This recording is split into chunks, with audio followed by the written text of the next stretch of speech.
Hi there, welcome to another episode of Witchfinder's Gaming Vault, and today from the vault I'm plucking an early Commodore 64 game, the splendidly titled Krystals of Zong. This is known as Mummy's Tomb in the US, but let's take a look at the fact file for it for more details. Krystals of Zong was released in 1983 in the UK, and it was published in the UK by PSS. It was published by other companies in other countries. It was developed by Sean McKinnon, and the price I paid for the game was just 89 pence. That's because I got it as part of a bundle. And the current going rate on eBay, well, I couldn't find any recent sold items, but there are several copies on there ranging from £3 to £8, so it's a pretty cheap game to pick up if you want to. So, Krystals of Zong, let's check it out and see what it's like. Let's begin by taking a close look at the packaging, and this may look slightly familiar to you. If you recall back to when I restarted Witchfinder's Gaming Vault last year, I started things off with this game called Moby Dick, which was also by PSS, and you can see the packaging is very similar. I do like this packaging, it's got a nice look to it, very retro look with the clamshell case and everything. So you've got the PSS logo at the top there, got the name of the game, Krystals of Zong, with a K, although it is sometimes released with a C for the crystals instead of a K, the more traditional way of spelling it.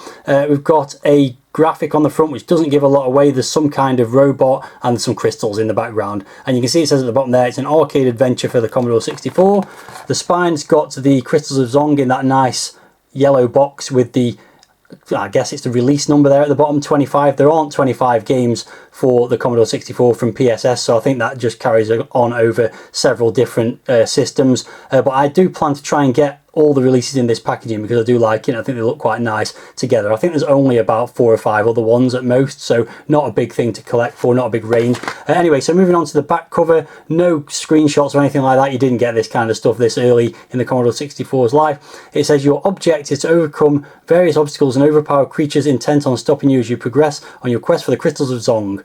Quick reactions will be necessary if you're to succeed. Clues will guide you. Arcade style game with adventure game overtones.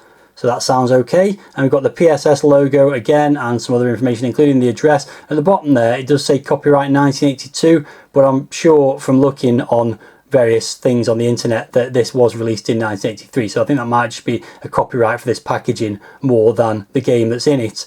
So yeah, you can see the address there was in Coventry. So moving inside, I don't have the instructions for this one. I literally just have the cassette, so let's just have a quick look at that. You can see it's a red label, pretty nicely done with the PSS logo on it. And again, that does say copyright 1983 on the side there, so that's kind of confirming what I thought, that it was released in 1983 based on all that information from the internet. And you've got the name of the game there, and it's also printed on the opposite side. So as I said, no instructions, so that's it for the packaging. Let's load this tape up and see what the game's like.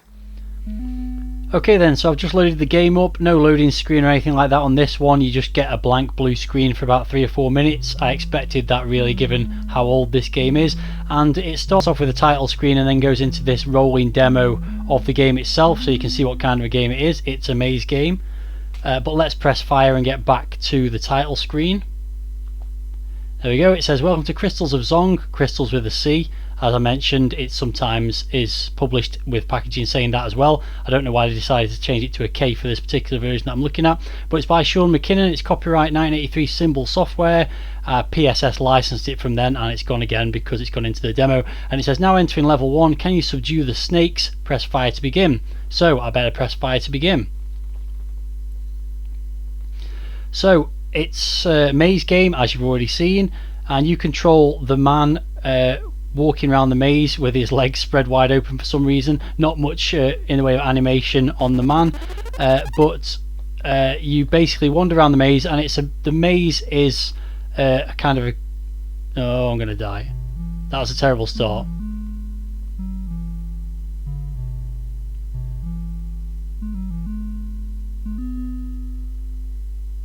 Okay, let's try that again. So basically, yeah, you wander around the maze. You're not stuck in one maze.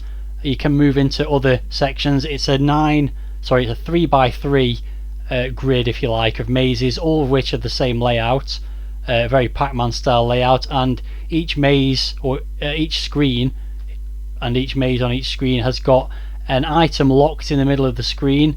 It's got 4 enemies, which on this first stage are snakes, as you've seen. You can collect a sword like I've just done, and that gives you the ability to kill the snake, so rather like the power pill in Pac-Man. There's no dots to collect, and yeah, as you've also seen, you pick up a key, and there are 9 keys to pick up. You can see on the bottom right there keys has got the number 7 next to it. Eventually that'll light up with the numbers 1 to 9 when you've collected all the keys. And you've also got a torch which runs out. It's like, I guess, like a health or a time limit thing, and you can find torches on certain screens to replenish that as well. So the idea is you wander around the maze, find the keys that unlock the different items, and then eventually you find one particular item which is a stairway or a pit, I suppose, going down to the next level, and you can complete the level. So hopefully I get to that at some point. So far I've collected 2 keys and neither of them open either of the doors, but now you can see the locks are flashing on this middle bit here. So what I can do is walk up to that and press fire and go inside and collect the item in the middle. Little jingle plays, which you've probably recognised from other games, the "When I Was a Rich Man" jingle, for want of a better way of describing it. So now I've completed that level, effectively that screen. What I can do is collect the sword, wipe out all the snakes, and then I never have to go back to this. The enemies do come back, and actually you can see the snake briefly turn red and then it's back to green, just like the ghosts in Pac-Man. You get a little bit of a warning before they become dangerous again. So that's that screen done. I never need to go back to that one. So that's sort of the best strategy, is to sort of hold out until you've collected the item.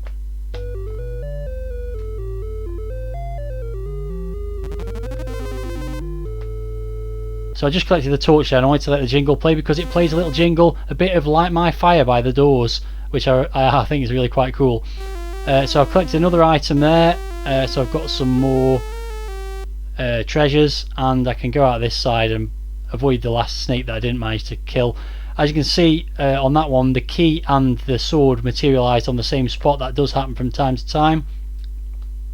The other noteworthy thing I suppose I should mention is that the borders change colour on different screens. That's really the only thing that distinguishes between them. You can see there in the middle of this one, it's got what I was talking about, a pit with a ladder in it basically. So I could finish the level at this point by going through that, but I'm not going to. Instead, if I don't get killed, I'm going to carry on and get some more treasures. So yeah, it's a pretty straightforward, simple game for 1983. Graphics are fairly basic. You've got some okay animation on your little guy, although the fact he's kind of walks from side to side with his legs spread out there like that is a bit strange. And there's some snakes that are reasonably nicely animated. There's a few bits of jingles of sound effects, and also the little tunes. So there's a tune when you get killed, there's a tune when you collect the torch, and I think there's another jingle. Oh yeah, of course the jingle when you collect the items from the middle. So reasonably nice in the sound stakes for 1983 game.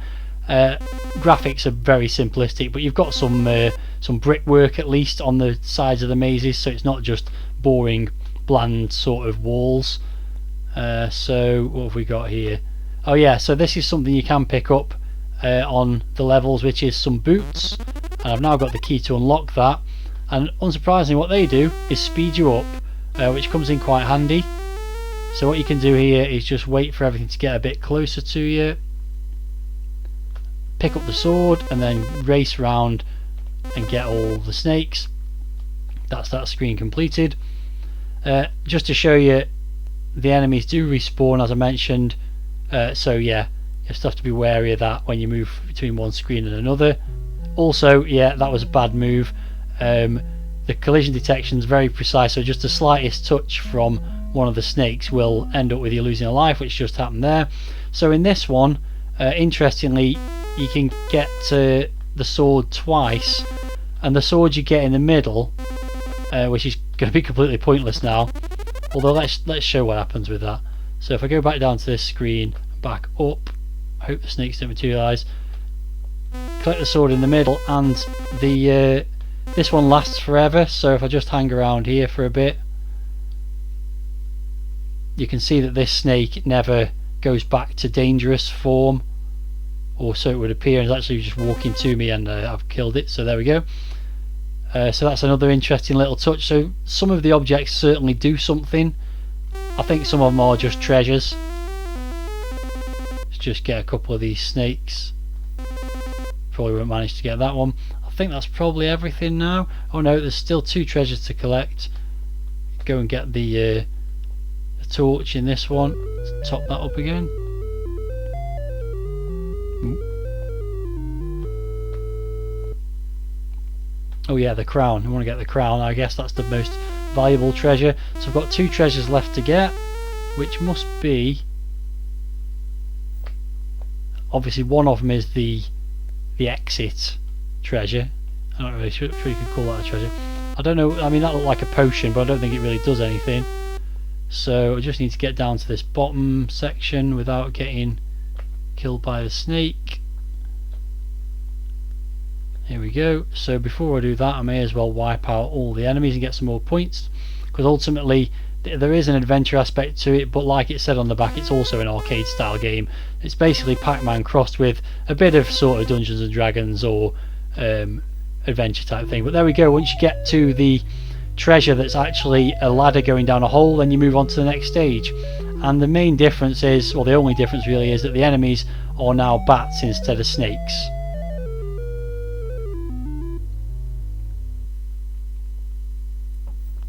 There was also a small jingle between levels as well, so again that's quite nice. So let's try and get this key here. Where is this bat going? So the bats move a little bit faster. Oh, well, that one unlocks the one straight in the middle there, so I'll go and get that. One thing that does happen is when you move from one stage to the next, you go back to the normal slow speed, so you have to get the boots again. Let's just get a couple of these, get that one, might be able to get this one as well. And away we go on the quest again. So it's a pretty straightforward game, but enough of uniqueness about it to make it quite playable. The movement's pretty smooth. Not really any issues with getting stuck in the maze particularly. Ooh, this looks bad. I need to get out of here. No, I haven't got out of there. I've lost a life. There's obviously the little animation of an angel coming to pick you up when you lose a life as well.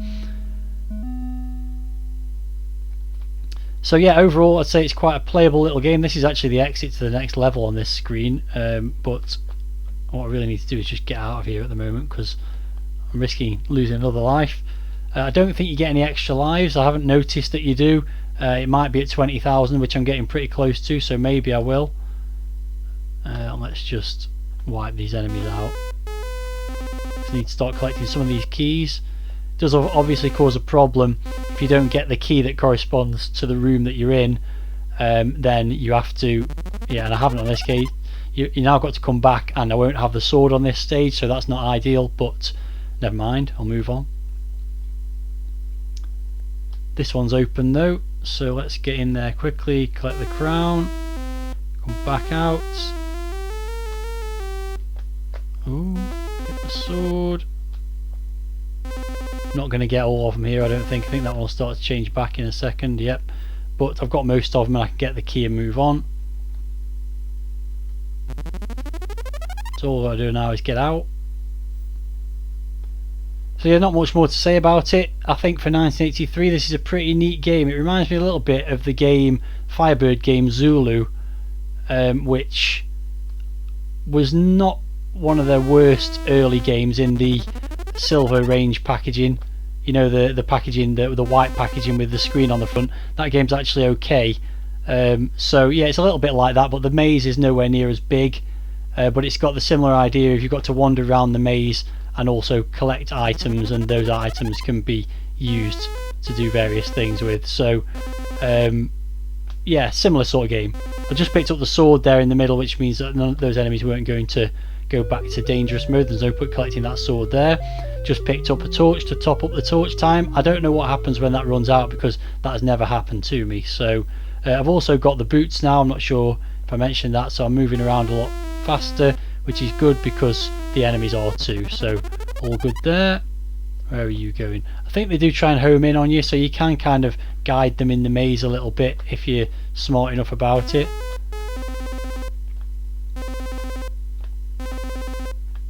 I'll leave that one behind and move on to the next maze. It's quite repetitive, but obviously it's got the high score challenge aspect, and also there's a little bit of variety and a little bit of you know, something different about it, sort of a feeling of adventuring. It would be better if the maze layout's changed either from one screen to another or between stages, but so it does get a bit boring in that respect that every maze has got the same layout. But I guess there's only so much you could do with the programming power or knowledge available to you at the point in time that this was actually released. 1983. I think for a 1983 Commodore 64 game, this is one of the better ones I've played. And I'm back to where the exit is. I think I've got most of the treasures, so let's move on to the next stage. So you can see now I've got to survive the spiders, so all the enemies are going to change to spiders instead of bats. Oh, well that's not good news. It seems to have crashed. That's a bit disappointing.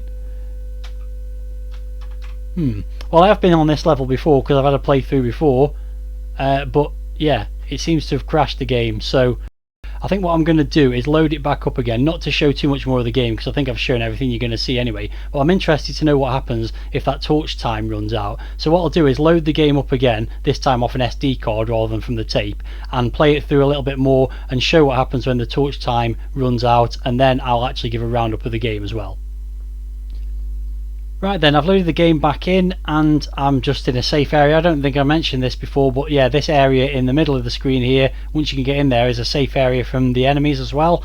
One thing I've noticed is, as I've gone around collecting all the treasures on this first level, the torch timer has actually stopped. So one of these items must actually stop it from running down. I don't know which one it is, but it means I can't actually demonstrate the torch timer running out, at least not on this level. And the other thing I've noticed is that actually the maze layout isn't exactly the same on every stage. I'd previously thought that it was exactly the same, but if you look closely, oh, actually those two are the same, but there are some where it's not quite the same. So ooh, that was close. Let's try moving. No, get away. It's good job I've got the fast movement on at the moment. There we go, try moving up one. There you go, you can see some of the walls ever so slightly different. So that's another touch that I didn't initially notice. They're very subtly different, but they are different. So I'm going to move on to the next stage, which is again moving on to with the levels with the bats, and see if I can actually make this timer run out, because as it stands I haven't managed to do that. So what I might do is just kill all the enemies on this level, which I'm not going to get to, so maybe not this level, but basically not collect any of the treasures and just let the timer run out and not pick up the torches obviously as well.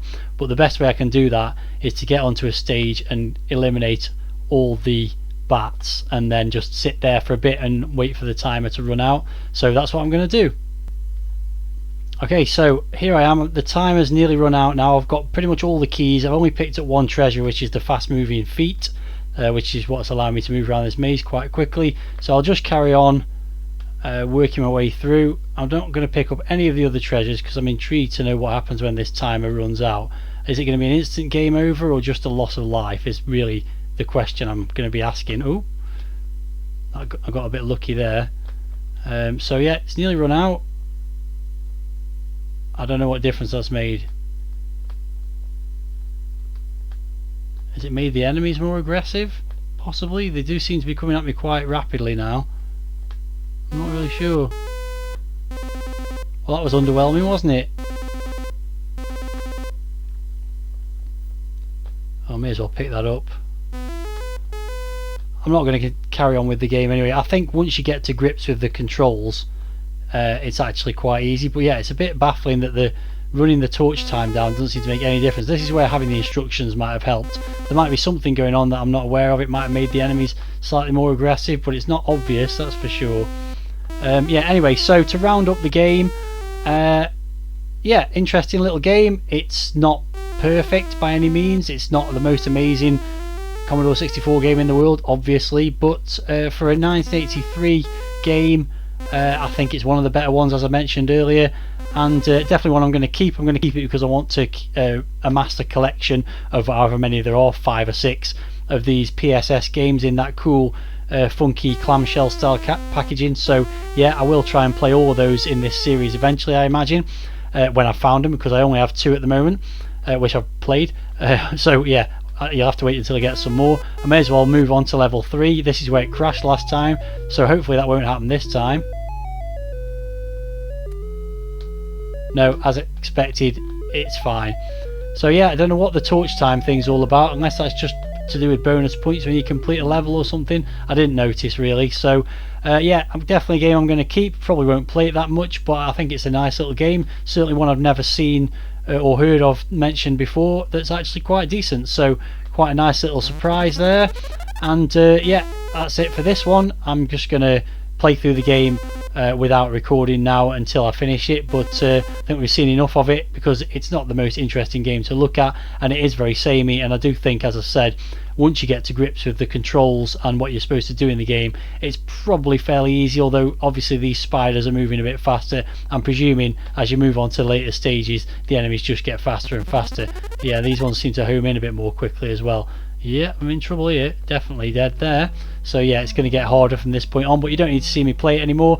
So yeah, if you've got any thoughts about the game yourself, if it's something you've played before or something you're interested in having seen this video, then let me know in the comments. But in terms of watching me play this game, we're done. That's another review in the bag then, and that means it's time to pick a game out for the next Witchfinder's Gaming Vault episode. There's only 2 games left in the tin now, so it's a 50-50 shot. One of them's a PS2 game, one of them's an Xbox game. Let's see what comes out, and it is the Xbox game, Cyanide, I think you pronounce that. So that's what I'll be playing next time around. Thanks very much for watching this video, and join me for another video very soon. Bye for now.